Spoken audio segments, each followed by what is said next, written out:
Hi everyone, welcome back to my channel Vinusha vlogs. So ఈరోజు 7th day of Navratri కదా. So అమ్మవారు కాలరాత్రి దేవి రూపంలో ఉంటారు కాబట్టి ఆర్వీని ఇలా రెడీ చేశాము. ఆర్వీ లుక్స్ ఎలా ఉన్నాయి ఏంటి అనేది కమెంట్ చేసి చెప్పండి. కమెంట్ చేయడం మాత్రం మర్చిపోకండి.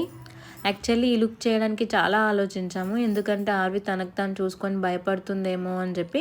బట్ అంతా రెడీ అయిపోయిన తర్వాత మమ్మల్ని రివర్స్లో భయపెట్టడం స్టార్ట్ చేసింది.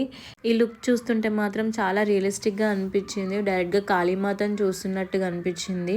అమ్మవారు రాక్షసుడి తల పట్టుకొని ఎలా ఉగ్రస్వరూపం చూపిస్తారో ఆర్వి కూడా ఆ బొమ్మను పట్టుకొని అట్లాగే చేసింది. మీకు ఈ కంప్లీట్ వీడియో చూస్తే మీకు అర్థమైపోతుంది ఆర్వి ఎలా చేసింది అనేది. యాక్చువల్లీ ఇక్కడ ఆర్వి ఆ బొమ్మను పట్టుకొని అమ్మవారు ఎలా చేస్తారో, కాలుతో ఎలా తంతారో, ఎలా తొక్కుతారో సేమ్ అట్లాగే యాజ్ ఇట్ ఈజ్ చేసింది. ఎగ్జాక్ట్ వచ్చేసింది ఆర్వి చేయడం అయితే. మేము అసలు ఎక్కడ కూడా ఆర్వికి రివీల్ చేయలేదు ఇలా చేయాలి అలా చేయాలని.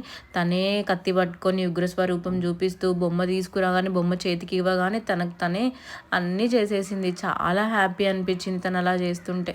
మీకు ఆర్వీ లుక్స్ నచ్చినట్లయితే లైక్ చేయండి, షేర్ చేయండి అండ్ కామెంట్ చేయండి. సబ్స్క్రైబ్ చేయడం మాత్రం మర్చిపోకండి. Thanks for watching Vinusha vlogs. Subscribe చేసుకోండి ఫ్రెండ్స్.